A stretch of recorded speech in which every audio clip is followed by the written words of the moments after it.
one more minute or so, and then. Sure. Yeah.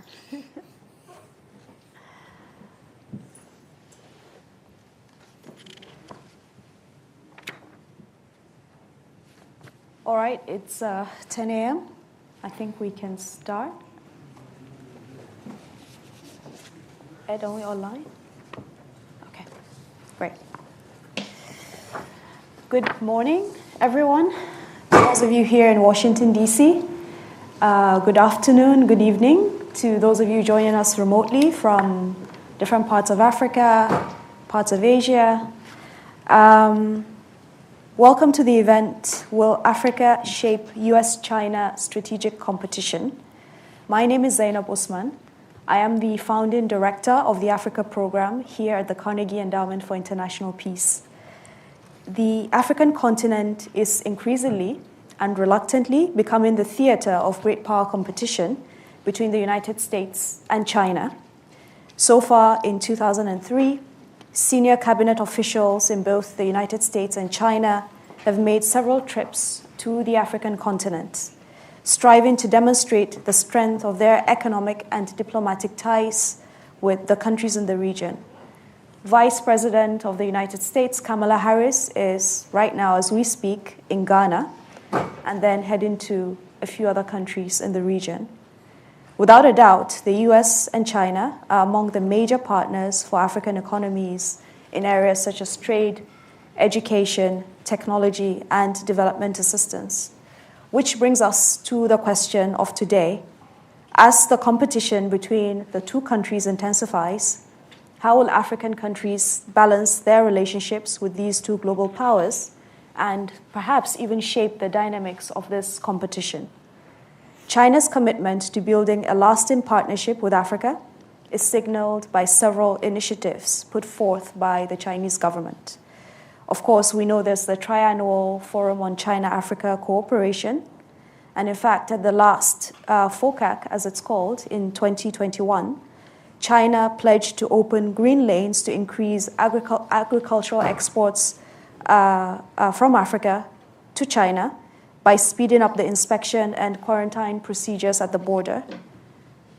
We know of the Belt and Road Initiative. Reams of paper and books have been written about that. More recently, a global development initiative was unveiled on the sidelines of the UN General Assembly, and it aims to support the timely achievement of the 17 Sustainable Development Goals. There's also a global security initiative, which was kind of initiated under the radar, and then we saw the détente between Iran and Saudi Arabia as part of, presumably, the global security initiative. On the other hand, the United States is also revamping its economic relations with Africa. Last year, a new U.S. strategy towards sub-Saharan Africa was unveiled, and there was a summit, a U.S.-Africa Leaders Summit, which was successfully convened with leaders of 46 African countries, including the head of the African Union. At the summit, a pledge of over $55 billion was made over the next 3 years to the continent, as well as a demonstrated interest in shifting from aid to trade. As you know, the United States is Africa's largest bilateral donor, providing about $14 billion last year just to the 48 countries in sub-Saharan Africa. There appears to be a palpable interest in shifting the orientation within the United States government from viewing Africa as a kind of, marginal region of the world to a continent that is central to the future of the global economy and potentially the international order. Clearly, the relationship between the African continent and China and also the United States, basically the two largest economies of the world, is shifting and evolving rapidly. And this is really what we want to discuss today. So it is an honor to welcome prominent scholars who have written various books, papers, etc., on different aspects of this subject. I would like to first begin by introducing my colleague, Evan Feigenbaum, who is the Vice President for Studies here at the Carnegie Endowment for International Peace, where he oversees research in Washington, Beijing, and New Delhi on Asia, basically East and South Asia. I also have with me today Michael JTna, who is a professor of international relations and head of William and Mary's Global Research Institute. He's a co-founder of Data and co-author of Banking on Beijing, The Aims and Impacts of China's Overseas Development Program, an excellent book that gives empirical evidence of the underlying rationale of Chinese global investments and financing models. Then I am very delighted to have here with us today, joining us remotely, Tang Xiaoyang. He is the chair and a professor in the Department of International Relations at Tsinghua University. He's the author of Co-Evolutionary Pragmatism, Approaches and Impacts of China-Africa Economic Cooperation. And then we have as well, joining us remotely from Johannesburg, and we're very happy to have him with us, Msukisi Kobo. He's the head of the Wits School of Governance at the University of Witwatersrand, and recently published his book titled The Political Economy of U.S China Relations and Implications for Africa. Today's panelists, as you can see, very accomplished scholars, bring a wealth of expertise from academia, from government and civil society. They're scholars, but they're also very policy-facing in their work. And they will provide some historical context, a weighing on how Africa figures in this growing competition between the United States and China, discuss whether Africa's development priorities around industrialization, jobs creation, and achieving universal electrification and all of the aspects of development that we know of can remain salient within this landscape of great power competition. And then finally, I think we want to try and offer a prognosis for the future. As you can see, the tides are rapidly shifting. You have to be living under a rock not to feel this, sense of things changing very, very quickly. So where are we headed? And what's going to happen to regions of the world like Africa within this geopolitical environment? So I think I want to hand over to each of our panelists here to give some opening remarks, and then I'll follow up with a few questions, and then we will open up for Q&A at around 11 or so. So I want to start with Evan. Okay. And by the way, we're going to be on first name basis with everyone. I know some people are professors, some are doctors, some are readers. I don't want to mispronounce anyone's title. So first name basis. Evan, why don't you give us some opening remarks, frame the setting of this great power competition that we're seeing between the United States and China, and if there's anything you can draw from your vast experience in Asia and the Indo-Pacific, where really this competition is heating up as well, that would be great, just in a few minutes. Okay. I didn't expect to do opening remarks, so I'm going to wing it. I didn't prepare anything.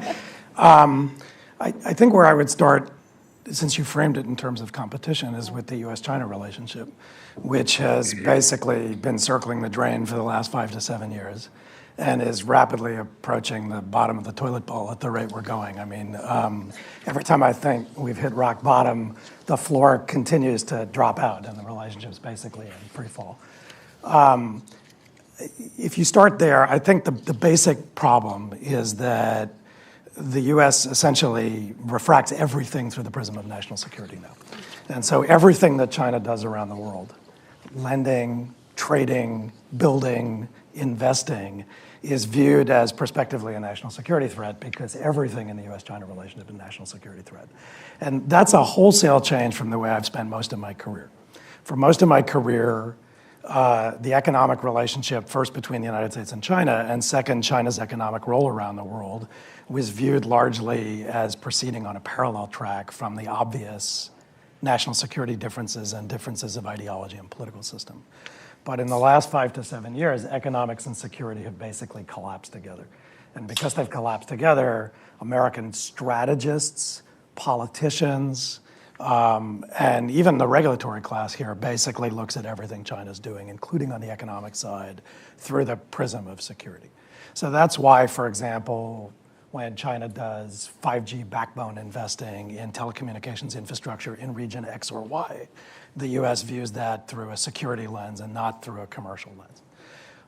So if you start there, and then you take a step back and you look at how the US approaches different regions of the world, it has come to view China's role around the world as an intrinsic threat to US interests in ways that were not the case a decade ago, much less when I was in government. And when I was in government, I was Deputy Assistant Secretary of State twice, including for regions where there was lots of strategic competition. There actually was a lot of coordination between the United States and China in multilateral settings, sometimes in bilateral settings.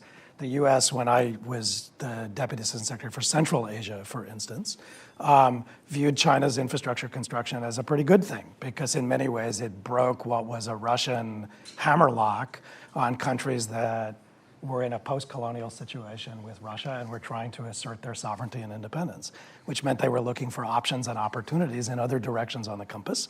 And since that was a strategic interest of the United States, the US thought that what China was doing was not necessarily a bad thing. So if you fast forward to today and you think everything is securitized, you come to the core of the problem. I think the US has a baseline strategic problem, and I'm looking at this very much from a Washington perspective because we have Xiaoyang on to do it from a Beijing perspective. The baseline strategic problem is the US doesn't really know what it's trying to do. Is it trying to basically have no China in economies around the world, as, for instance, Secretary of State Mike Pompeo implied when he made a grand tour in 2020 and basically told a lot of countries to get China out of their economies? Or is the US trying to be more additive? We know China's going to be part of the picture, but you need options and opportunities, and you need additive opportunities, including but not limited to opportunities from the US. If it's the former, you run into the tactical problem that for countries around the world, the name of the game is addition and multiplication. It's not subtraction and division. Most governments around the world want more options and more directions with more partners. And so if you take as your strategic baseline that you want no China in people's economies, you've essentially set the bar at failure. And I think that's part of the problem the United States has had. If, on the other hand, you go to the additive approach, then you run into the problem that in many regions of the world, the US private sector is not present. The US private sector doesn't like the risk profile. And in a lot of sectors and in a lot of industries, Americans are not necessarily the most competitive. So even before China launched the Belt and Road in 2013, for example, I was in Central Asia trying to promote infrastructure projects, partly in partnership with multilateral development banks, partly bilaterally. But the problem was US companies just didn't like the risk profile in, say, Tajikistan or Uzbekistan. And so there's a strategic baseline problem where the US has to figure out what it's trying to do. And then there's a tactical problem that in many regions flows from that. But I think when I sum it up and I look at the last basically 10 years of US policy, especially in the global south, I think the US is kind of long on attitude and short on strategy. And when you have an attitude, but not a strategy and definitely not a policy, what you end up with is you just rub a lot of countries the wrong way. And so to go back to something I said earlier, I think if you use mathematics as your metaphor, for most people in the world, the operations that matter are addition and multiplication. And the US is increasingly talking about subtraction and division. And I think that explains partly the failures it's having around the world. So that's contextual. Yeah. I think that's an excellent context setting for this discussion. And now I want to bring Mike in. Your book is excellent in terms of giving us some kind of historical overview that kind of gets us to the current era of how China and Chinese entities actually shifted their approaches to engaging with different parts of the world, different parts of the global south, including Africa. And in the book itself, you talk about China and Chinese entities moving from the role of benefactors, in which a lot of their lending and financial investments were driven by geopolitical calculus, to a more commercial calculus of today. Or recently, maybe it is now shifting again, I don't know. So why don't you walk us through a bit of that history of how China got to where it is today, in different parts of the global south, and what marks Chinese investments and Chinese financing as distinct from traditional development partners and development financiers in different parts of the global south, including Africa. Right. First, thanks so much for having me here. It's great. And I'm obviously talking a little bit today about research that is co-authored with 4 other authors. This is a wonderful gift. It's about a year old. It would go really nicely for Father's Day, Mother's Day. You could put it in an Easter basket for your 8-year-old. Actually, it's kind of a creepy color, so maybe you shouldn't do that. But yeah, I'll give you the super short version. And I have to say, it's actually a very readable book. No, seriously, it's packed with data and research, but it's readable. Not many academic books are like that, so I'm helping you sell. And I would say just barely readable. If you know the 5 co-authors, we were not cut out to write a book that you would read when you were, running through the airport and you saw a book on the book stand and you said, "Oh, I'll just read that on the airplane." We worked really hard to get it to a point where it was readable, and we will never try to do that again. It is not our comparative advantage, but thank you for saying it's readable. I appreciate it. Yeah, super short version. One sort of macro background point, I think the most valuable contribution of the book is probably not our analysis and our conclusions about the causes and consequences of Chinese development finance in this sort of 18-year period that we cover. The biggest, I think, benefit or the greatest contribution is introducing a series of data sets that we use in the book, but that other people can use for different reasons. So I've been most impressed by seeing what other scholars and policy analysts and journalists do with the data that we created to answer their own questions. And so for that reason, I'd recommend the book to you as an introduction. So short answers to your questions. So China has obviously been at this for a long time. Chinese foreign aid is not new. It's, long decades, more than 6 decades. But basically prior to 2000, the bulk of Chinese efforts have been in what we would call official development assistance or foreign aid.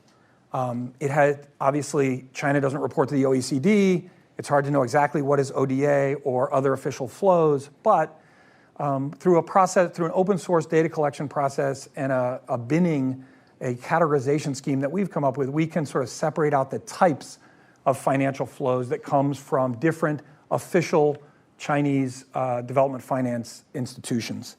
And so up until around 2000, the bulk of the flows are something like what you would call ODA in the West.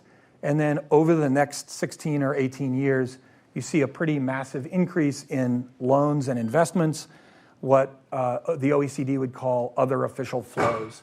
So if you were going to do a quick comparison to traditional donors in the West, you would see that the number of the type of dollars flowing are much more loans than they are grants during the study period. And they're directed by actors within China that are not necessarily the Ministry of Foreign Affairs, the Ministry of Finance. They're directed by actors that have other incentives. And so an oversimplification is to suggest that the flows from the policy banks, the Exim Bank, China Development Bank, look more like commercial loans than they do look like official development assistance. If you look at the scale, so the amount of ODA or foreign aid is going up during the period of study, but it's not going up precipitously. What is going up precipitously are the loans and the investments, right? And so what we're trying to do in the book is, number one, explain the shift from benefactor, foreign aid giver, the shift from benefactor to banker. So we use basically, it's a domestic political economy model, and we suggest there are 3 strong incentives for China to push out more loans. And those underlying domestic political economy factors are what's driving Chinese foreign economic policy. So, and then when it comes to execution and implementation, there are many different actors that are involved in execution, and they have very different incentives. So if I personally learned one thing as a non-China specialist over the last 12 years in studying this, it's that there's no single coherent strategic vision that is being executed where costs and benefits are efficiently weighed and China is executing its foreign economic policy. Instead, there's a general direction that is given by the party, and then many different actors get involved to pursue their own interests. So the degree of fragmentation within the Chinese government and Chinese private actors is it's a great range of diversity. This probably is not a surprise to an expert on China, but for someone who studies international relations and international political economy, it was striking just how non-unified the Chinese government was in the pursuit of its interest in this time period. So that's a few things to say. Happy to talk about the open source data collection if you're interested in the Q&A, but I think I've said enough. Yeah, so that's excellent, and it's a good segue to bring in Xiaoyang. And I know that this is something you also talk about in your book, as well as other publications that you've produced about how there's the fragmentation within China in terms of the entities involved in different parts of the world, including in Africa. But also, I think importantly, you talk about how there's a lot of flexibility and adaptation that tends to happen based on changing circumstances. So again, contrary to popular perceptions that someone sitting somewhere in Beijing just gives the direction and everybody falls in line, there's a lot more flexibility going on, and a lot of adaptability and adaptation to local circumstances within specific African countries. So can you walk us through some of those points that you make and anything else you want to share in terms of opening remarks? Yeah. Thank you. Yeah, sure. Yeah, it will be a pleasure. And I hope that I can come also to DC very soon and to talk to you in person. But yeah, for your question, Zainab, I totally agree with Mike on this fragmentation. And I think that's because China, when it's developing its engagements in Africa from after the 1990s, actually it was not intentionally aiming to compete. It's just a continuation of China's own development. So China's own development also contrary to a lot of people's understanding in DC. China's development is not really the effect of homogeneous, centrally controlled effort, because that's actually the rather socialist command economy. Actually, after the market reform, it's the decentralization and the flexibility and this private economy, but with the state-owned enterprises together, they make the Chinese economy effective and grow fast. And when they grow, expand domestically, and gradually then they also want to look at overseas. Of course, they first actually wanted to go to Europe, go to the U.S., these advanced markets. But then gradually, like around 2000, when they reached to a level that they have already been doing so much in the advanced economies, then they also have the capacity and then also to see what's happening in Africa.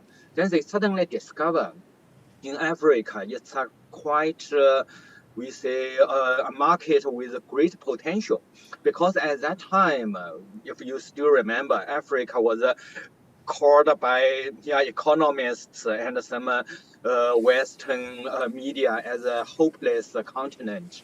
And the Western business, they didn't want to do business there. And African countries were heavily indebted most of them, and the economy was bad. So therefore, but the Chinese businessmen, then they discovered a lot of chance in that seemingly backward economies, because they found first there are not many competitors in these markets. And the second, it's the Chinese. They find this situation actually quite similar to China, maybe in the late 1970s, and China. Chinese businessmen, they immediately realized this is another chance. Maybe see some similar growth story as China. So the traders, they first export a lot of things to Africa, then followed also by the construction companies. First, this state-owned construction companies, they just went there to implement the World Bank or African Development Bank's projects. And gradually then the Chinese export-import banks and the China Development Bank, they also then follow this construction companies. And then when this Africa's infrastructure has been improved, and also when the this country's economies revived a little bit, and then that time the more manufacturing, also agricultural companies, they also went there to seek their opportunities. So this is why this diversity and this fragmentation came from. Actually, at the very beginning, they just want to do their own business. And they also didn't really care about competition. In fact, even until 2010, when China have already organized several influential forum of China-Africa cooperation, so dubbed as FOCAC. Even that FOCAC, that was not an invention of Chinese government intentionally, but it's rather a demand from the African side, because the story is when China at the in the late 1990s already they increased some engagements, but then at that time they just tried to work with the African countries bilaterally.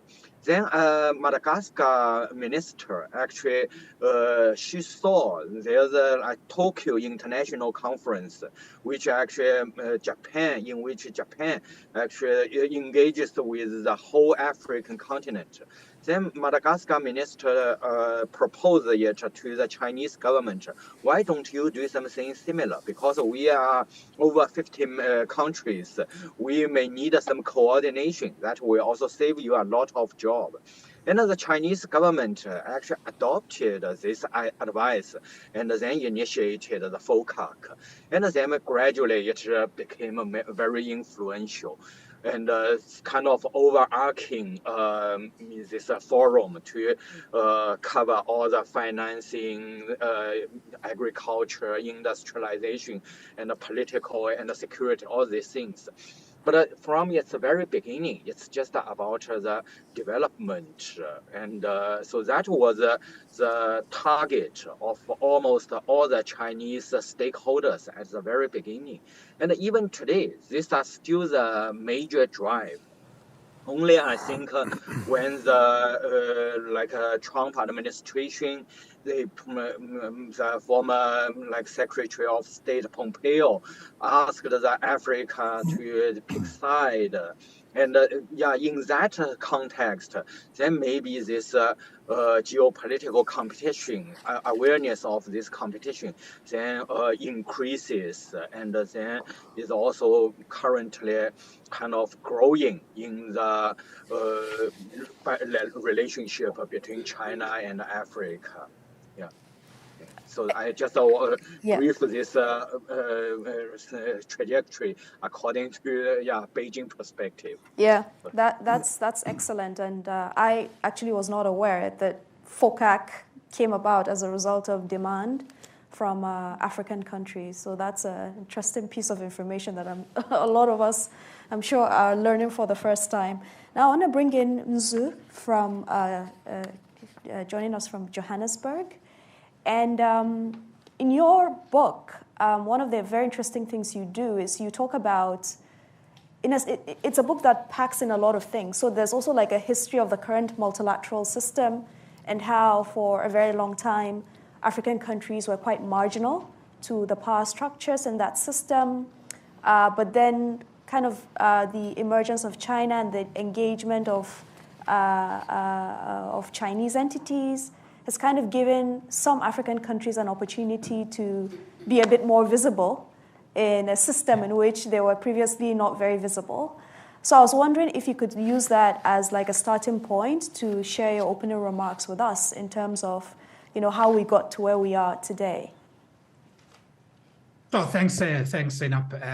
I'll do that briefly and maybe take a shot at some of the points that events raised. So I think what I was trying to do was to look at the relationship between major powers in Africa through the lens of history, and especially the marginalization of the African continent by the U.S. Historically, from the immediate post-colonial aftermath, and also just the strong bilateral relations between the U.S. and Britain, which had a sprawling empire around the world, and the dissonance thereof between the liberal internationalism that that America publicly championed and its attitude towards the African continent, and changing slightly in the 1960s during the Kennedy administration, where Kennedy started to see Africa as possibly an avenue for commercial expansion, to deepen diplomatic relations. But that didn't take off in a major way and enter the 70s when the U.S. And Kissinger was at the time the Secretary of State, and the U.S. On his advice, the U.S. Preferred to work more closely with white minority regimes in southern Africa, and sustained the apartheid regime in South Africa, the Smith regime in Rhodesia, and others. So you had tension between the U.S. and the liberation movements that were in these countries, which complicated the relationship between the U.S. and post-colonial Africa, especially Southern Africa, in the 1980s to the 1990s. When Bill Clinton ascended and unveiled sort of a commercial diplomacy approach, trade and investment, a bit of what you see in the U.S. administration today, sort of an attempt to go beyond the historical animosities and looking at Africa as a lost continent, a dark continent, to exploring possibilities for commercial relations, and this is when schemes such as your AGOA were launched. Now, China, as my colleague Tang has said, was quite instrumental, and I think it's important to highlight the fact that China did not begin its foray in the African continent in the late 90s, or during the Jiang Zemin era, but back then, when Zhou Enlai made the initial trip to the continent, and there were investments in railways between, I think in East Africa by the Chinese. So fast forward to 2000s, the Chinese were evolving, I think, naturally based on the political economy dynamics domestically, and that relationship grew, even though FOCAC, as Tang correctly pointed out, was a demand-driven approach, because the Chinese, from the outset, were skeptical of multilateralizing its relations with the African continent. It always preferred to work bilaterally. It doesn't want to work regionally. It wants to work with countries bilaterally. I mean, even in the context of FOCAC, the projects that are registered under FOCAC, and they are bilateral projects by and large, most of them. So this is how we got to be where we are. The Chinese powered ahead in deepening their relations with the African continent, proposed new instruments, and they matured from some of the earlier oil-backed type aid to real estate construction, to some of the softer infrastructure in clinics and hospitals. Meanwhile, I think post the Clinton administration to George W. Bush, there was a change in texture in the U.S. engagement with the African continent, a strong focus on health. And post Bush, you had the U.S. foreign policy in Africa in the wilderness. Hence, you see the catch up today. I just want to make one particular shot at Evans. I hear him framing the tensions between the U.S. and China, especially from the U.S. perspective, as largely security driven. And I want to argue that security is a red herring, but the major driver is a self-awareness of America's declining power in the face of a rising China and other rising powers, and security is a useful instrument to mobilize on a bipartisan basis. And beyond bipartisan mobilization in the U.S., you are able to touch raw nerves in Europe. I mean, when Biden made,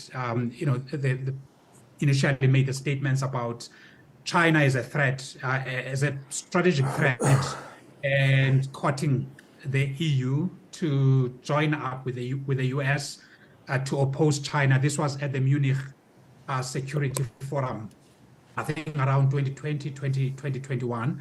But this is essentially a mask to undercut China's trade and technology rise, because the US is aware that its own rise was facilitated significantly by its military industrial complex, and it's seeing the same dynamic in China. But by and large, it's not so much the security threat that China poses, and is instead the fact that China is on the rise and developing capabilities, digital assets, and high tech. It was okay when China was simply a producer of manufacturing goods at a low end, and as soon as it's undertaken industrial upgrading and made in China 2025, great support to technological sectors, the US reacted. So I think the security considerations are more of a red herring than the substance of the differences between the two countries. Let me leave it at there. Thanks. Okay, great. Evan, do you want to respond before we move on? No, I mean, I don't. First of all, I'm not making a normative point. I'm making an analytical point to explain the prism through which many people in Washington look at China today, in contrast to 10 or 15 years ago. And it's undeniable, in my view, that as you put it, analytically from a Washington perspective, people tend to look at China through a security prism rather than purely a commercial prism. Now then, to come to the point that you just made, is that a good thing or a bad thing? It's not necessarily a good thing because the U.S. conflates a lot of the strategic challenges it has around the world with a purely security and military challenge. And so I agree with the point you're making. I don't think that it will be 100% convincing to people in the United States that nothing that touches global economies, particularly in the technology space, doesn't have security implications. And a lot of that, frankly, has to do with the changing nature of the technology, right? I mean, a lot of emerging and foundational technologies, artificial intelligence-enabled applications, new synthetic and composite materials, quantum computing, nanotechnology, new life sciences innovations, all of these things are intrinsically dual use. And so sitting here in Washington as we are, it's increasingly hard to make the argument that nothing China does around the world in the technology space has security implications. But not everything is a security challenge and not everything is a military threat. And in fact, to amplify the point I was making, part of the reason the United States is having trouble competing is that because that security agenda is largely its agenda, but not necessarily everybody else's agenda, it has trouble getting traction around the world when it securitizes literally everything. That's the point I was making. So I actually don't think we're disagreeing. Yeah, I think the points are very complementary, but I also like a bit of disagreement. Yeah. Makes it exciting. So this is actually a good segue to talk about the kind of the current era in a sense. And I suppose one common thread that runs through all we've heard today is that domestic political economy dynamics seem to be shaping and influencing the global role of these two countries, the United States and China. In fact, I arrived in this country in 2016 from the UK. Brexit had just happened and I ran away. I was like, I'm done with the UK. Then arrived in the US and so many other things happened. But on a serious note, within that time, I have seen the discourse on China shift before my very eyes, in a way echoing Evan's point from whatever people thought about China to today, framing China as a security risk across a number of areas.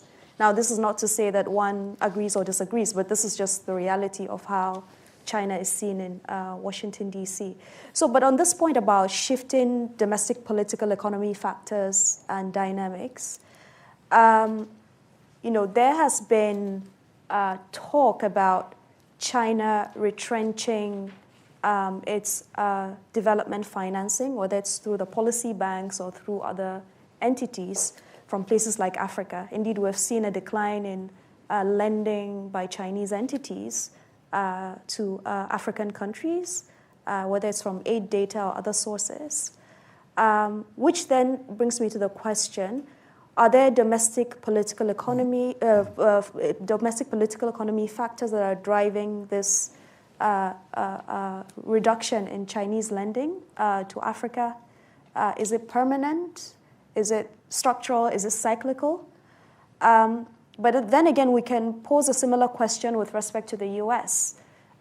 With respect to Africa, we're now seeing shifts in terms of trying to do more to engage with the African continent. When the U.S. Africa Leaders Summit happened in December and I attended some sessions, I personally was struck at the high-level engagement by the U.S. government with respect to Africa. That's something that never used to happen before. Everybody was there, of course, President Biden, Vice President Kamala was there. Most of the cabinet secretaries were there and other high-level officials. The discourse itself, the language was very, very different.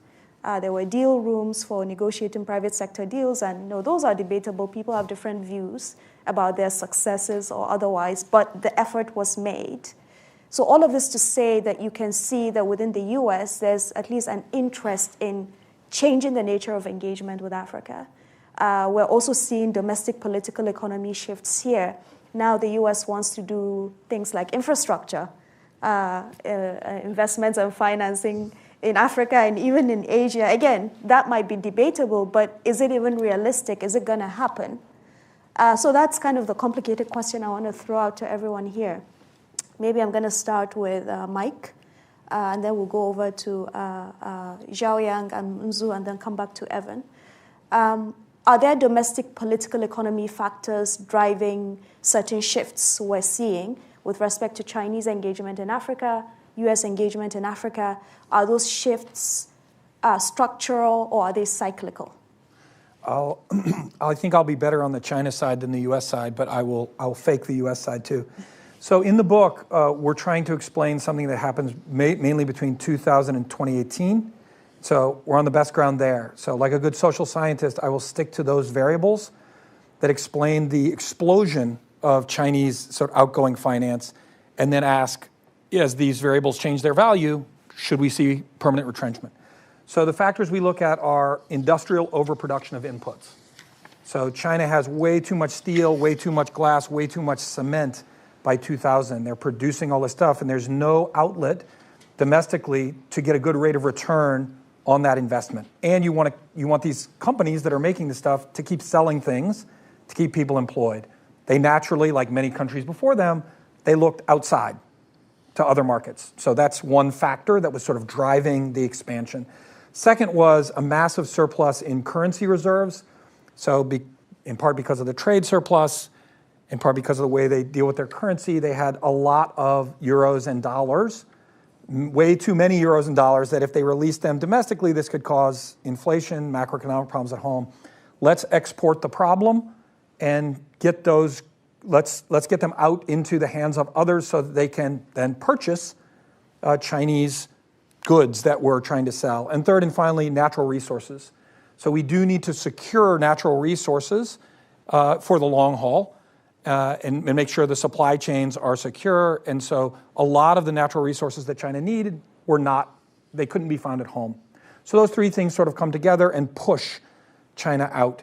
I think we could talk about this, but I think if you look at all three of those things, there are good reasons to think the incentive to keep going out is certainly lower today than it was.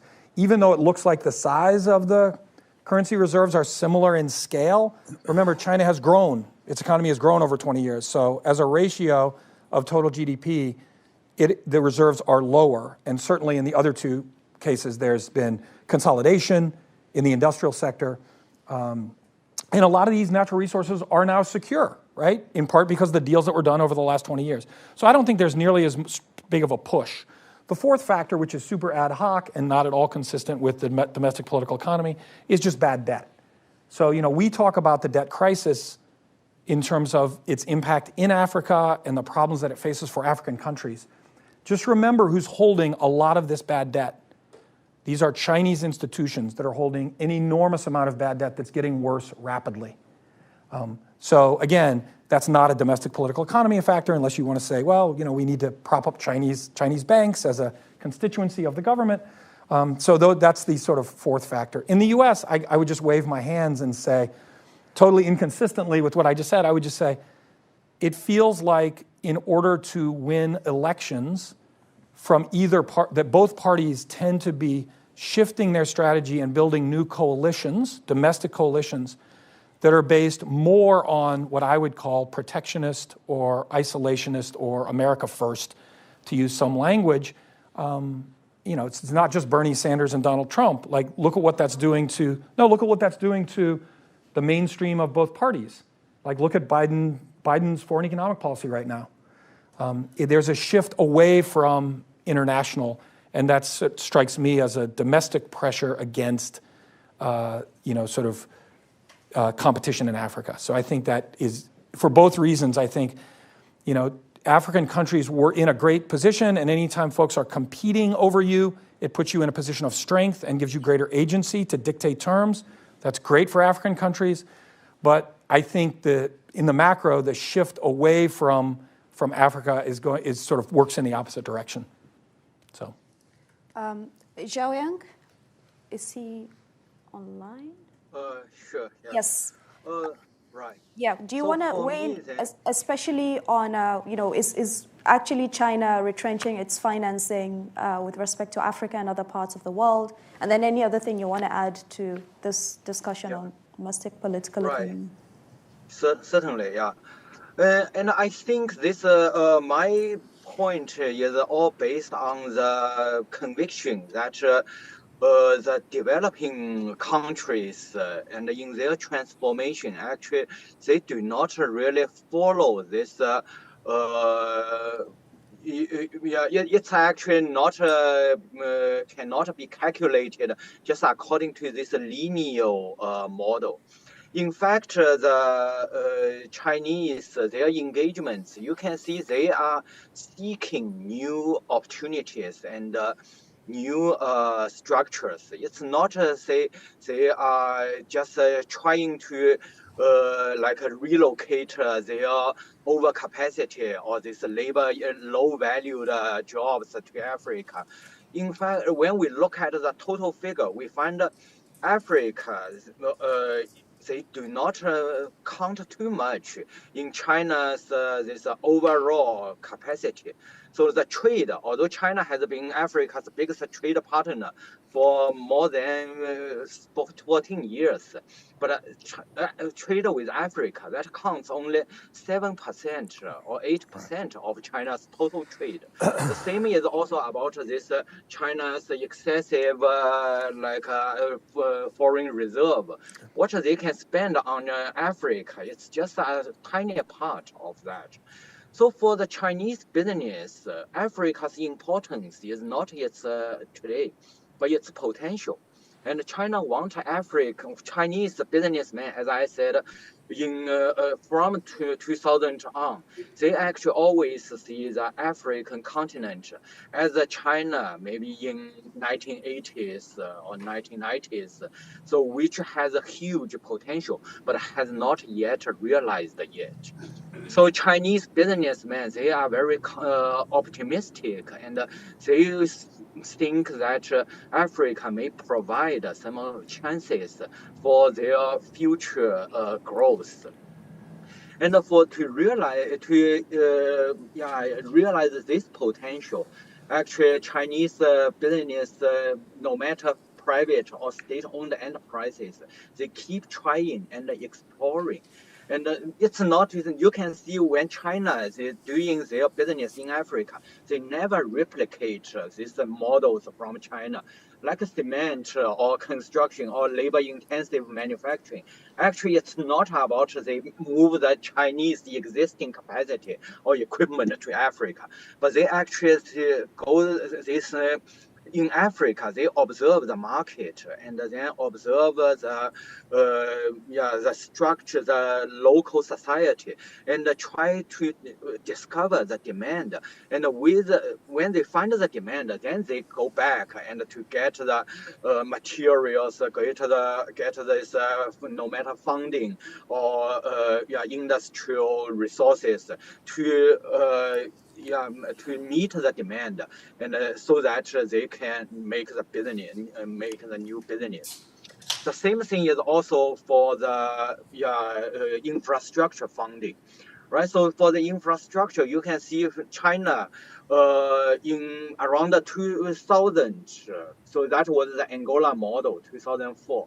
So they use this resource as a guarantee, so that they can give the loans and to make projects in African countries, even despite of the risks. And then later, but however, when Africa's economic growth, then they changed the way, like they are also doing the PPP, like the Kenya, Nairobi, and Mombasa Railway, and also this Djibouti Railway. They tried to get more integrated.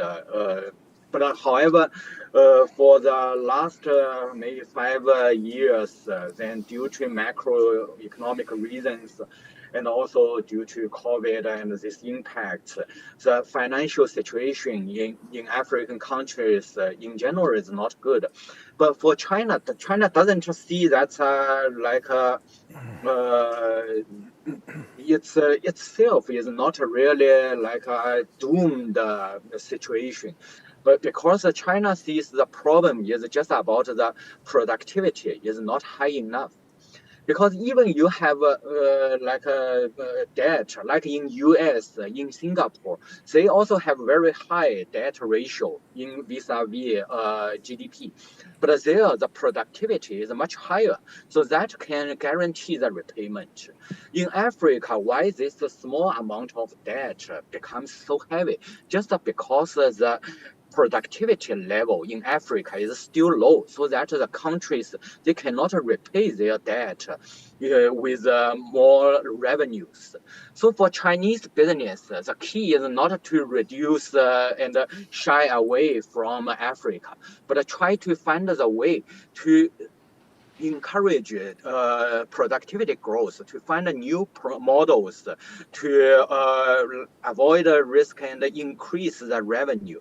So there are some experiments going on in spite of the current situation, right? Like in the Lagos, this Lucky Port, the Chinese companies tried a new way of directly investment. And also then in other sectors, like China's digital business actually entered Africa even during the COVID, using actually COVID as a chance. And also the Chinese agriculture company, they are applying more and more technology, also taking advantage of the green lanes. And I have a lot of examples. Even during last 3 years COVID time, it seems quiet, but actually the business they are thinking of ways to become more innovative and more productive. So that's what I think the trend of Chinese business. They will continue exploring and continue to improve the productivity level of Africa. And when the productivity is increased in Africa, then the more and more Chinese business will certainly come to Africa. And to the U.S., I think will be the same. The key the most critical part will be the private business. Actually, the U.S. government, no matter what they announce, their aid budget is limited. I hardly can believe that they will increase their aid budget to Africa a lot. And then it is, the U.S., if they want to do more business, that's purely depend on the increase, the growth will mainly depend on the private engagements.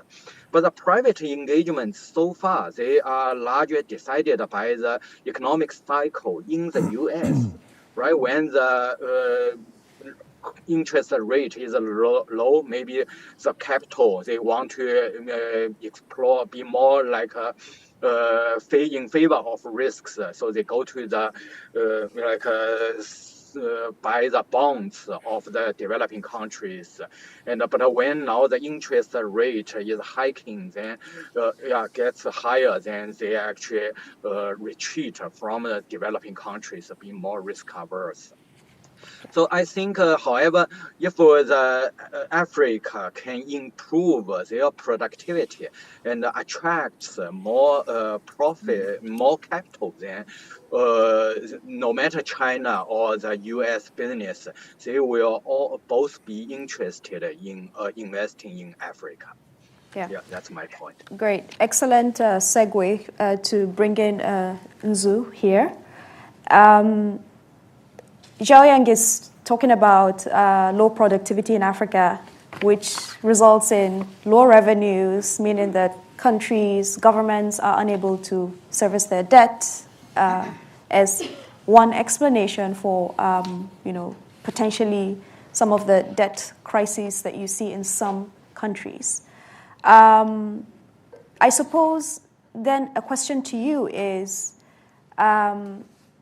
to increase productivity across a lot of economies in Africa, certain things need to be done. Investments in power generation projects, increasing affordable, reliable electricity access, infrastructure. We're coming back to the discussion on infrastructure, digital connectivity, roads, schools, hospitals, but also investing in human capital. So a whole range of things that need to be done with respect to development to increase productivity.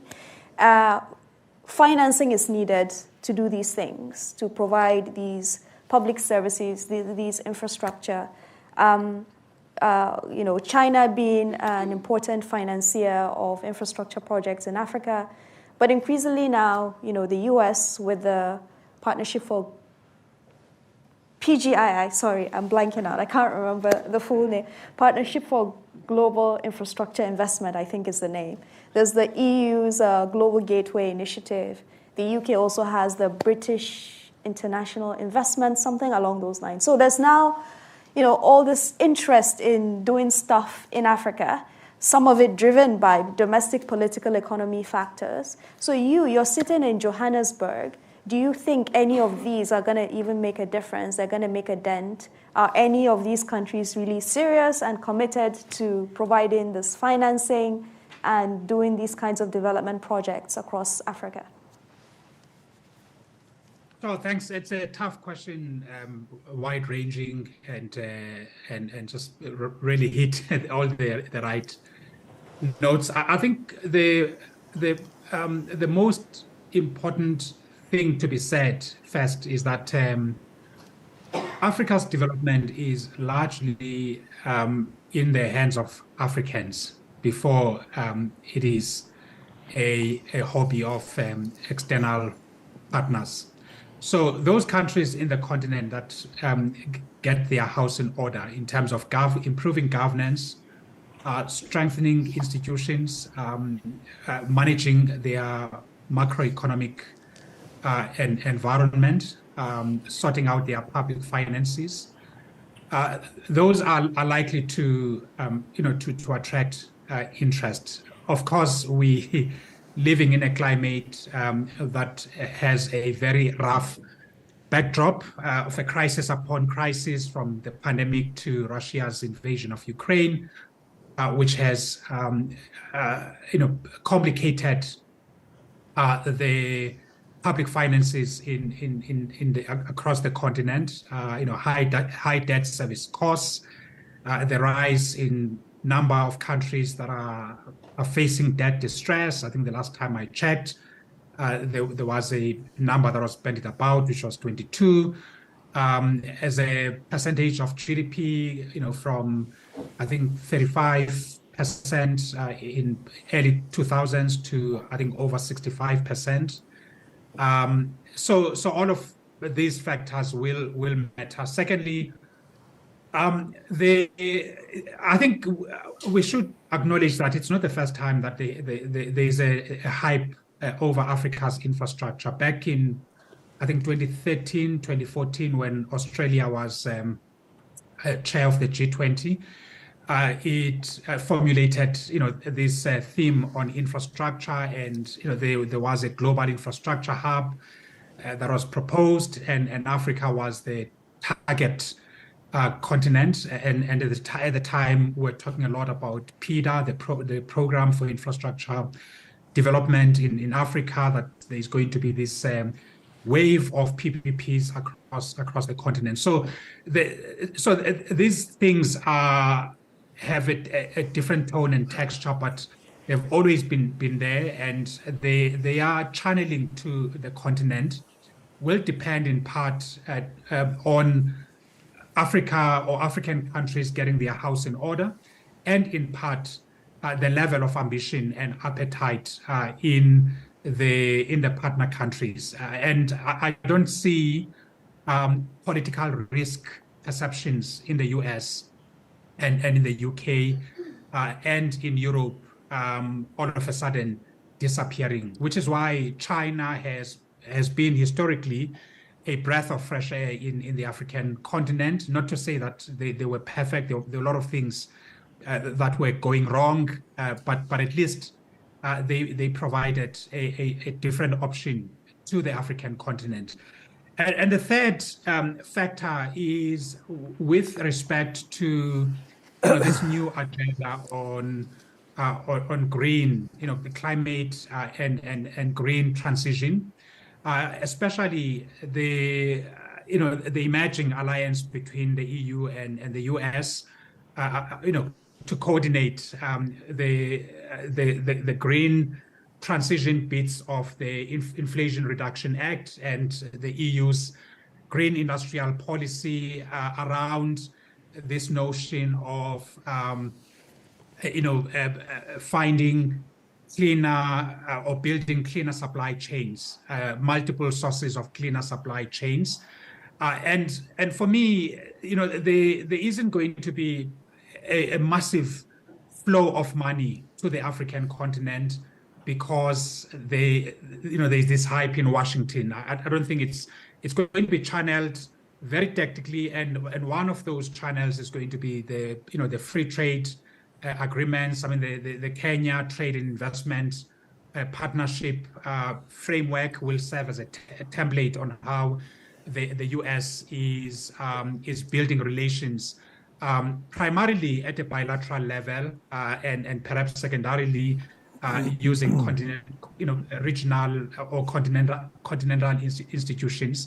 So I'm less optimistic about this new re-engagement. I think it's going to be determined principally by the domestic interests of either China and the US. I mean, China's retrenchment, for me, is linked to the double circulation in China. On the one hand, the rebalancing of its growth model to focus more on consumer-oriented, innovation-led, and services-directed growth. So you see a rebalance in the share of between the propensity of exports whose import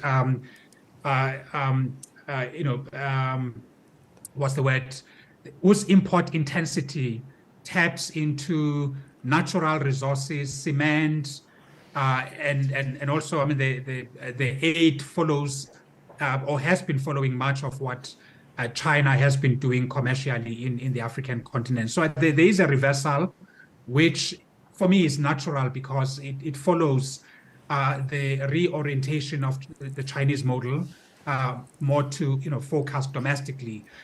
So we are going to see that retrenchment. We are going to see a slow move in the US because first of all it's not configured in the way that the Chinese is. In the US, you're talking about largely private sector players who have a different calculation from SOE players in China. Great. Excellent. There's a lot I want to follow up on, but I think we're going to open up for questions and answers. We'll take a few. Hopefully, I think we have a few minutes for that. So there's going to be a microphone. Please introduce your names and then ask your question in a very concise manner. No reading out of CVs or stuff like that, or making elaborate comments. Why don't we start here? Then the lady. Since we have a couple, we might take 5 and then do a second round. Go ahead. Thank you. I'll be back in Britain for Mother's Day, so I'll be sure to pick up a book for her then. My name is Piotr. I'm based at the World Bank, but I'm also the host of the Global Gambit podcast. I would welcome all of you to join at some point. Hosted Francis Fukuyama back in the fall, and we talked about multipolarity a lot. We're in an inflection point given Ukraine and a lot of different things. And I want to challenge you, Evan, a little bit more on the security-economic relationship because, as Joseph Borrell said, European security is inherently linked to economic prosperity, and I think that's very much the case for the African continent. But I'm just curious your thoughts on why suddenly now we're seeing a lot of activity around engagement, re-engagement with Africa. The first summit for 8 years in the US is a problem, and I think it's because China's suddenly paying a lot more attention. Not much was done to resolve the Ethiopian conflict from outside. Africans did it for Africans and with African help. So what do you feel about Africa as an entity moving forward collectively in an age of multipolarity? And how do you think of the threat of China's own domestic demographic issues that may play into how it begins to change its own foreign policy and engagement with the continent as well? Thank you.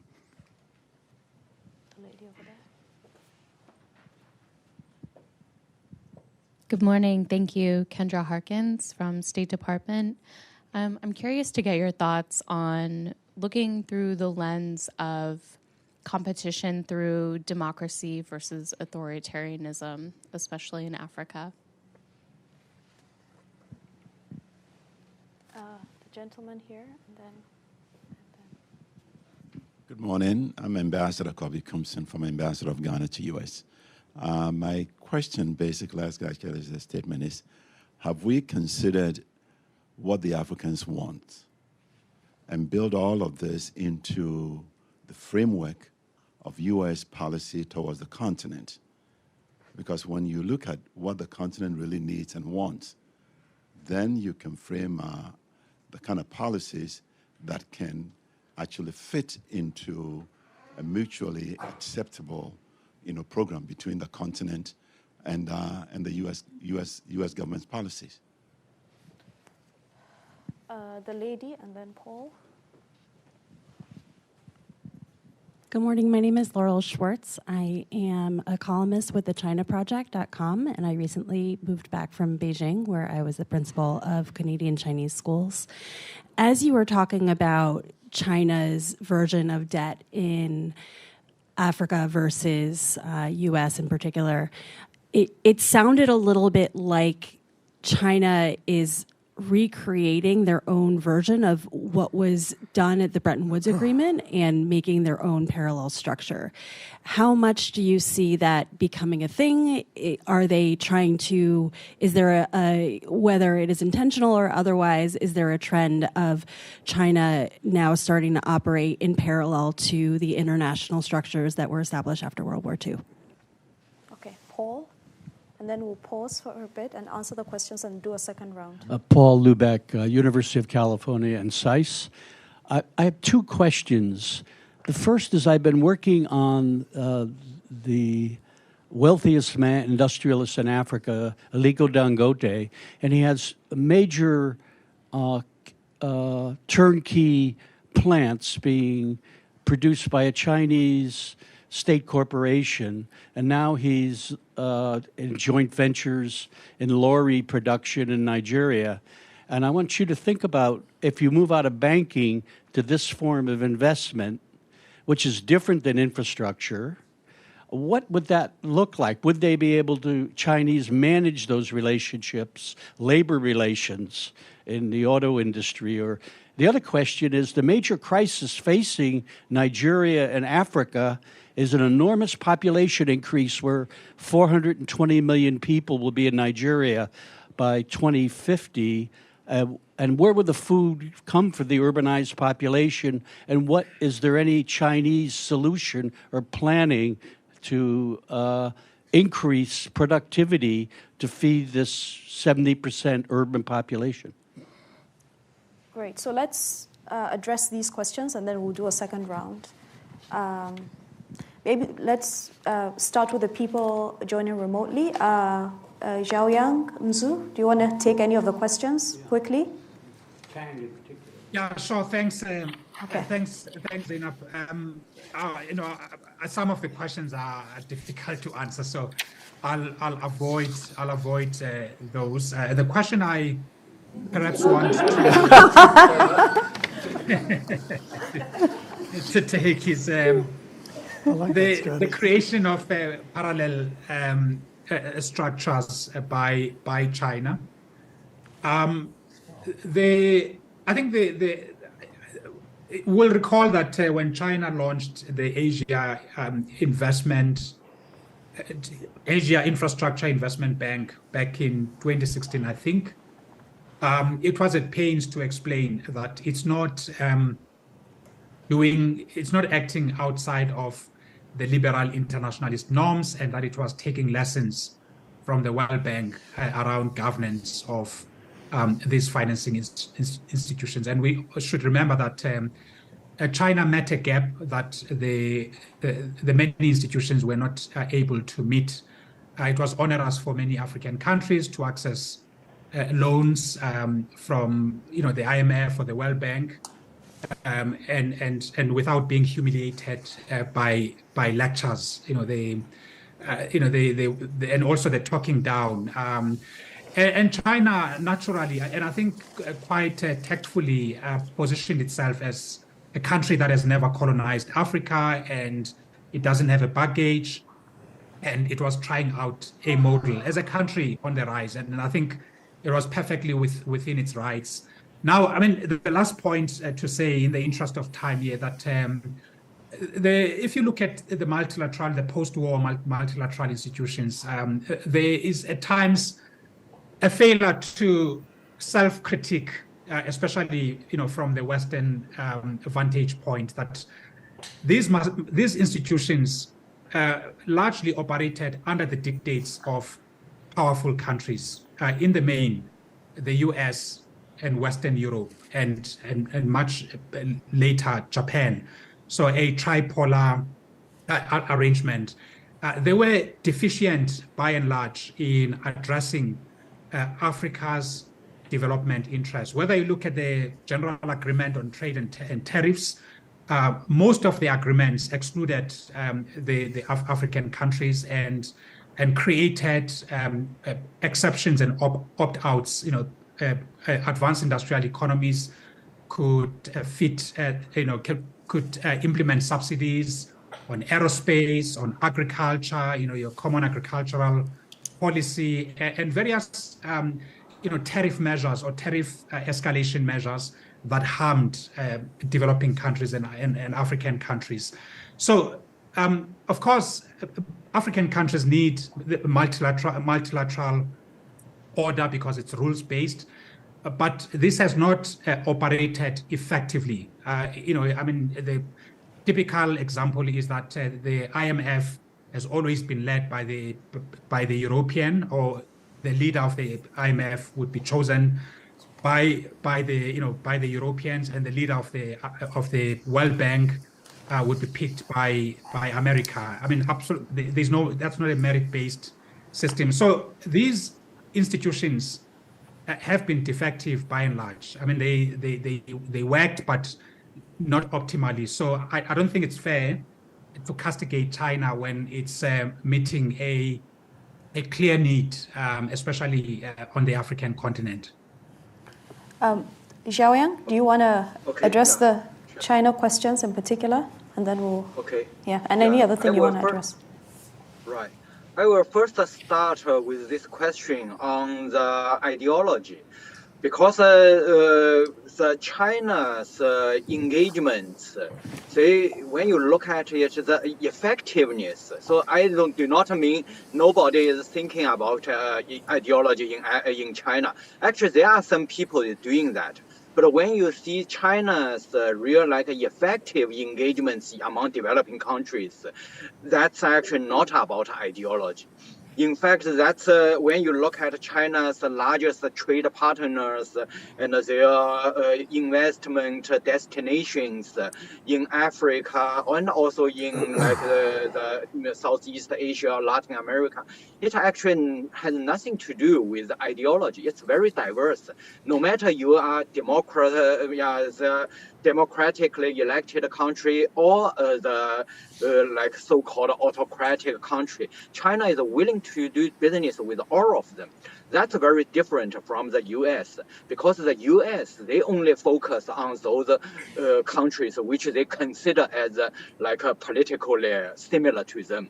So this is about China's difference. Actually, it's just about the diversity and also the flexibility, not about a different type of political system. Actually, China welcomes to work with all kinds of government. And then, so because China's interest is not in politics and ideology, but in development and this growth, as I said. So therefore, the first question about Africa continent, that's very interesting for China. Because I think Chinese businessmen now, they have all challenges in work with this over 50 countries. And the FOCAC is a mechanism exactly to put them together. And China is a apart from China also welcomes this free trade, continental free trade agreement, and want to also profit from it. Then, in addition, China also understands not only this political and this treaties matter, but also this transportation, real transportation across different countries in Africa. That's also substantial. So therefore, now this railway maybe from Kenya further into Uganda, and also there's some pipelines and the telephone network across different continents.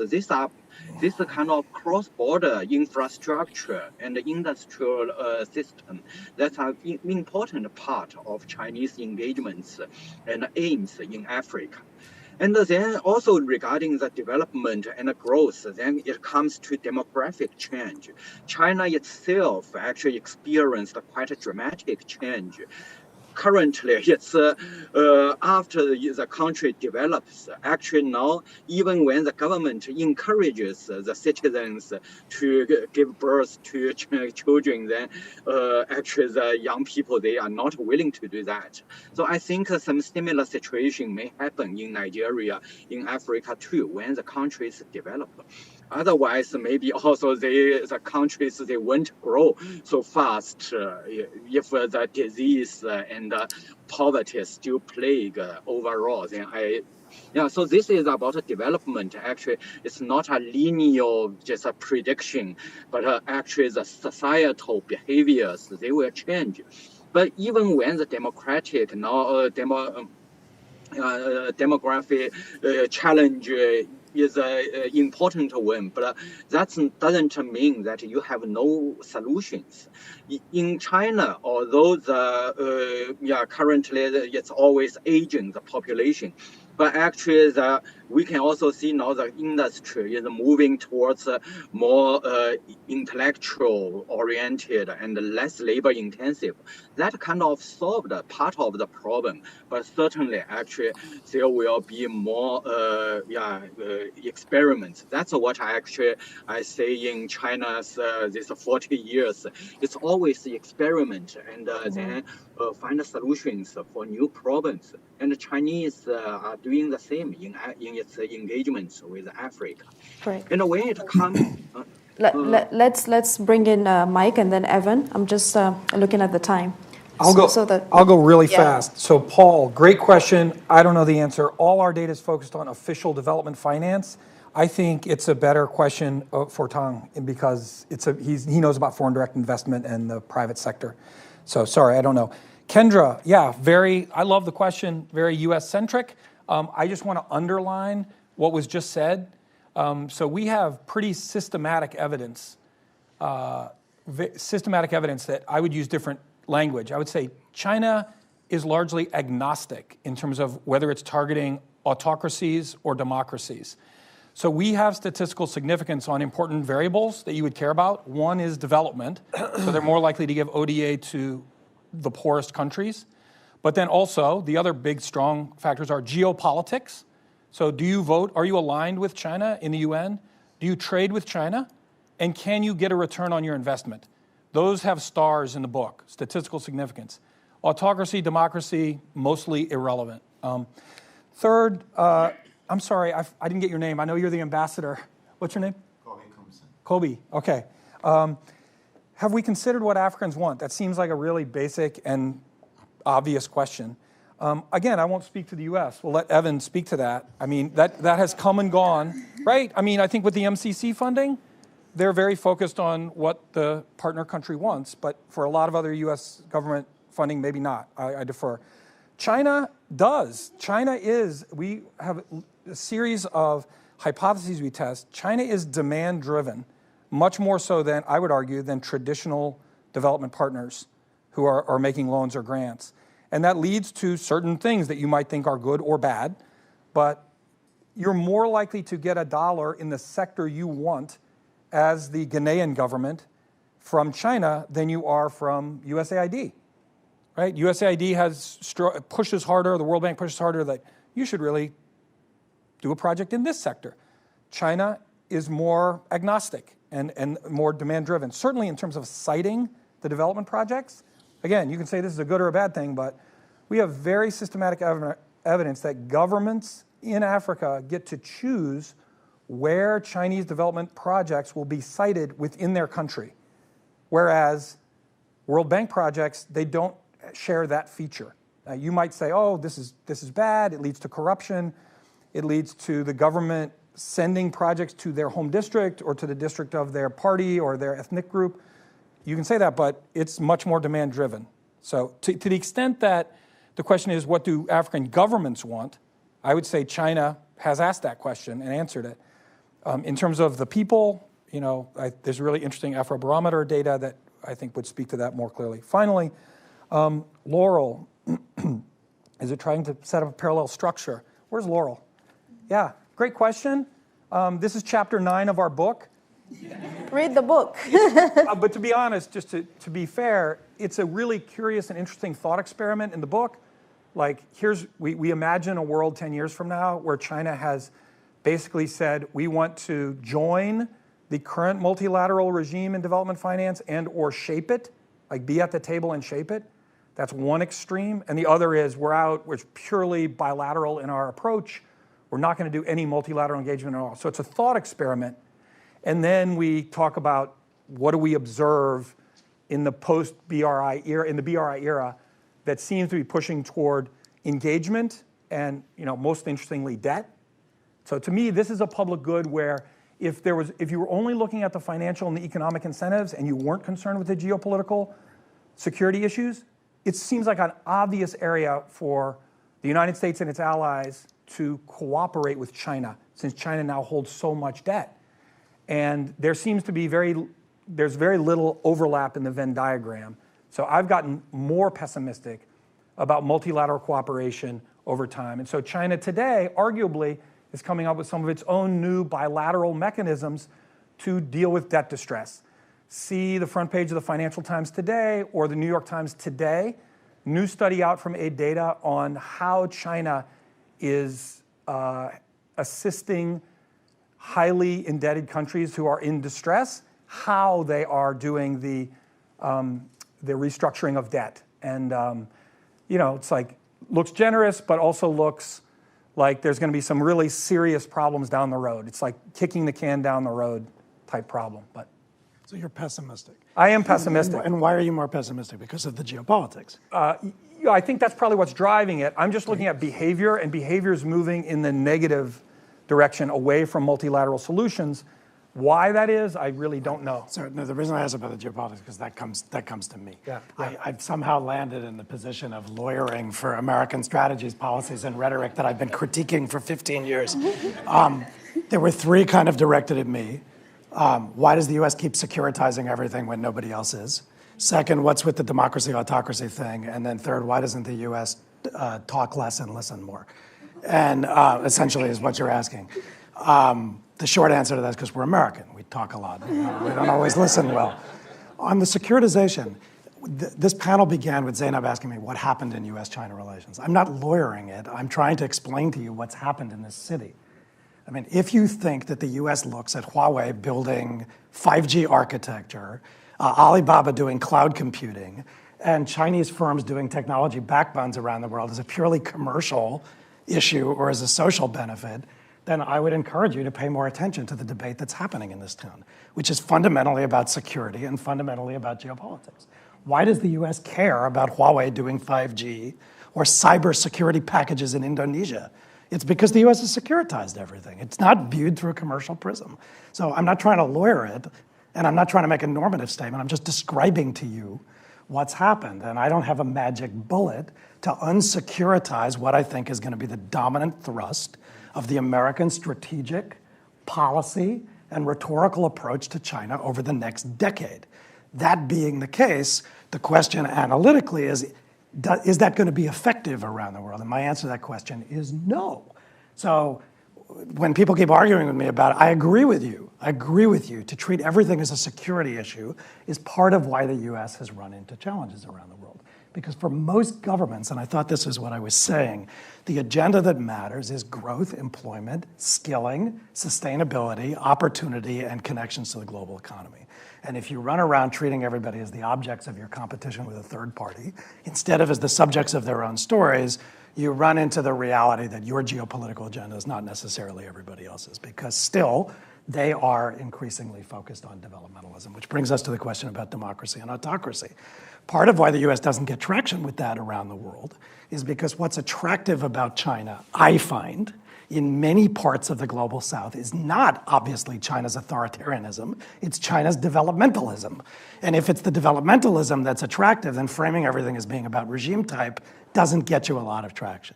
I think I want to add there also that what is attractive about the US is not just this discourse about democracy.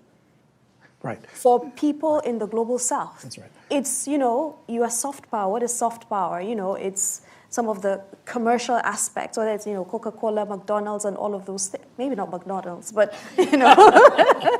but, Hollywood. But also the idea of the free market, the world's largest economy. People are not just thinking about, yes, US democracy is something important, but it is not probably the main thing that attracts people to the United States. So when the US frames it that way, it runs in very quickly into three basic problems, okay? One is, to your point, it's not necessarily the top of the agenda for governments, for people, for firms that are focused on developmental trajectories and development issues. It can be, but it isn't always. So you run into an ineffectiveness problem. The second problem is the US is widely seen as hypocritical in many parts of the world. It's just a fact. And then the third problem is that the US offering is often found wanting in a lot of places. And so I think the question is, if you want to run that democracy argument and link it to developmentalism, you have to make the link. And too often I find the US doesn't make the link. How do you make the link? You have to link it, since the US has largely a private sector commercially led model, to the idea that the macro environment matters to firms, rule of law matters, that judicial independence, ripping up a contract, no judicial guarantees, these things matter. It's not just about regime type. It's about the quality of governance and what that means for the indicators. And then, so that brings us to, I agree with you. We should not shut up, but we should listen more. And I think part of the challenge the US has is that there's a lot of diversity in terms of what governments and people are looking for around the world. And when you refract everything through a geopolitical prism, you tend to get pulled toward a one-size-fits-all approach. And so you don't listen as well because you're focused on something that's macro and global and that's imposed in every region at once. I think the US is getting better at that. It's getting better at that, but we've not been sufficiently good at it. And I think it explains a lot of the challenges the US is having around the world. So your advice is well taken, and I wish policymakers listen to it more. Great. So we are out of time, but I also am mindful of the fact that there are people with questions. So if you can ask your questions quickly, we're probably not going to address them, but at least you have an opportunity to speak. Stephen, and then the lady over there, and then the two other ladies. And then we conclude quickly. In view of the shortage of time, I have 4 sentences. I just made a quick note. I love to discuss it. Okay, 1, the U.S. gave, excellent study by Carnegie, $50 billion out of this summit. Does that amount to anything? How does that compare to Chinese aid and Chinese kind of economic programs? 2, many of us, maybe we were thinking too much. The administration said that it was going to find 2 or 3 areas that it could work with China on, while at the same time having a confrontation. They always mentioned, fighting disease, greening, climate change. I always thought that Africa could be one area where they could work together. If the balloons did not go off course, that's always my excuse, do you think if Blinken went out there, could we maybe have made China into an area of cooperation? I don't understand why Africa doesn't treat the U.S. and China as 2 people who are fighting in their backyard. They're in their backyard. And simply say to China, hey, guys, you're in my backyard. You both have something to offer me. Forget this silly fighting you guys are going over. I don't care about it. Like you said, I want to work with you. And why doesn't China kind of tell the U.S. and, Africa tell the U.S. and China to get together and so on? Let me stop there. Okay. The lady behind. Hi, I'm Gufei. I'm a master's student at SAIS and Tsinghua University. My question is that how has China benefited from the development of African countries? Is it more economic growth of China or the political alignment of African countries with China? And also Professor Tang mentioned that the Chinese companies, they saw the potential of African countries and they went there. So I'm wondering why hasn't those Chinese companies choose to invest in Western regions of China, those underdeveloped regions inside China, which also has lots of untapped potential, but rather they choose to go to Africa. Thank you. Great. Hi, I'm Maya Sparkman from the Atlantic Council Global Energy Center. Mine's a pretty simple question on just with all this new diplomatic engagement on the continent and particularly in sub-Saharan. How can the U.S. deliver more and be able to carry through on the promises made at the summit in December? Thanks. Hi, I'm Jasmine from the State Department. My question's for Mike. If you could explain the shift in China being a benefactor to a banker with its investments in Africa. Great. And then the last question I thought there was, the lady over there. Thank you. My name is Sama, and I've worked in private sector development in Africa, East Africa, Sudan. And I helped set up China National Petroleum Company in Sudan. My question, I'll be quick, is for Michael and Tang. You talked about how fragmented, ununified, uncoordinated, and you made this really strong distinction and demarcation between private enterprise and state-owned enterprises and actors. In my experience, and also in working with all of these Chinese companies, stakeholders, suppliers, contractors, I found them to be incredibly unified, incredibly coordinated, and incredibly unfragmented. And there was an overlay in all of that with the China Communist Party and allegiances and membership. I don't want to get you in trouble, Professor Tang, with your government, but can you maybe comment a little bit about why what we're seeing on the ground is this huge amount of unified coordination between private and state-owned enterprise, and what you're explaining to be this fragmentation? Thank you. Okay, so unfortunately, we'll not be able to address all these questions because we're really out of time.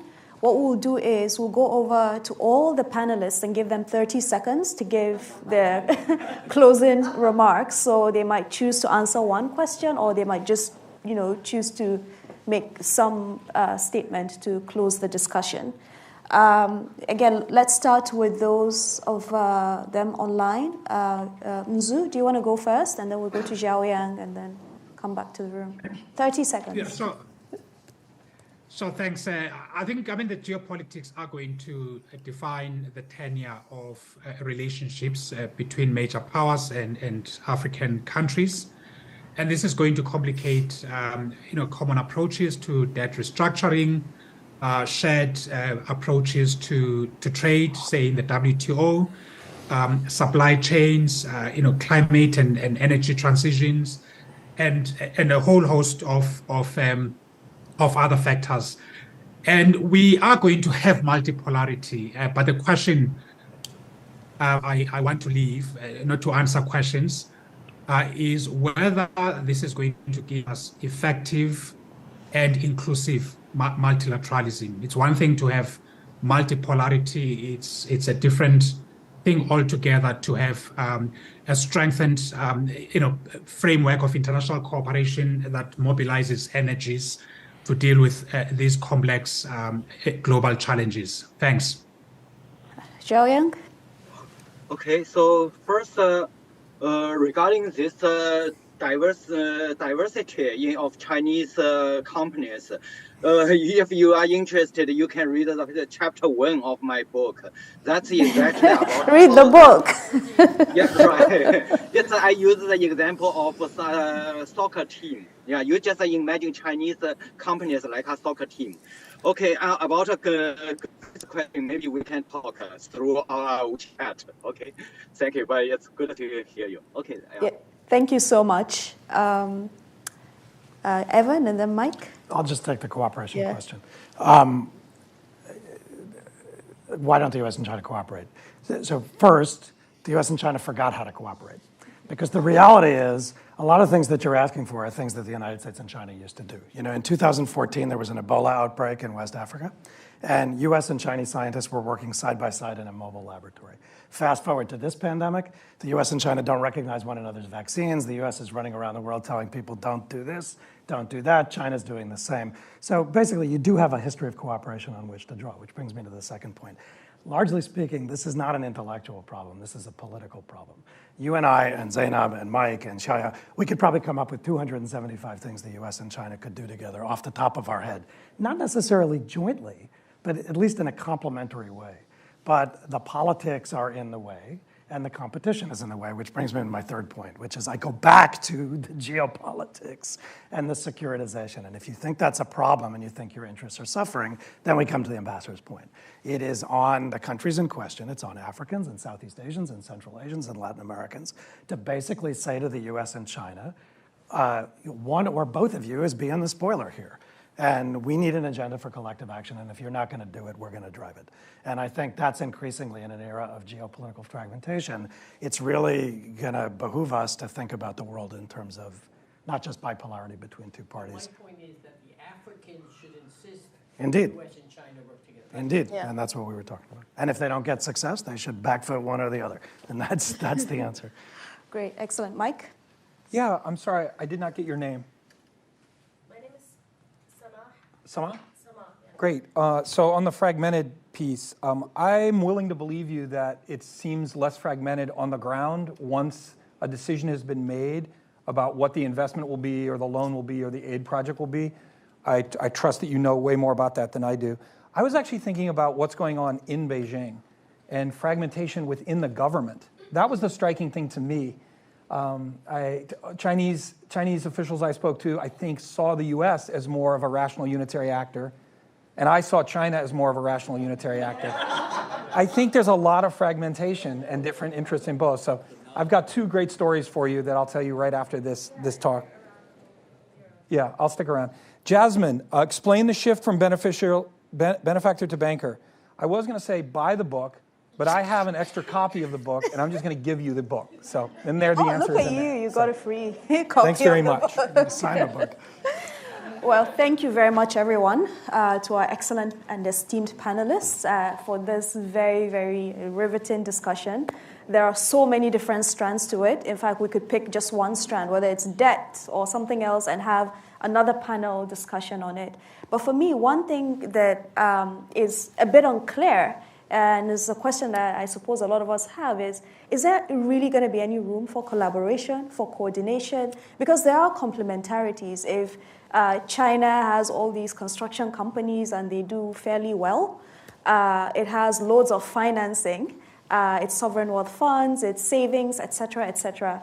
The U.S., is going to keep doing governance and democracy and rule of law. And in fact, there was an OECD survey that was done. The results were released just a couple of days ago on Africa, or of Africans. And it was striking. Many Africans, I think about 60-70% of those surveyed, made it very clear that they liked or they preferred China as a partner when it comes to infrastructure. And they preferred the US when it comes to rule of law and governance issues. So you can just see the potential complementarity there, because we have all these investments and loans that are not well structured in certain cases. And you could envision a situation in which US entities, US companies, or even UK companies and entities provide legal, fiduciary, advisory support. That's kind of a wish, a wish list of what could happen. So that is a question. Is there going to be room for coordination, collaboration, or will the relationship between the world's two major economies deteriorate, and we have countries in parts of Africa suffering from that fallout of the relationship? So thank you very much for everyone for joining us in person and remotely. Have a nice day. Thank you. That was awesome. Thanks.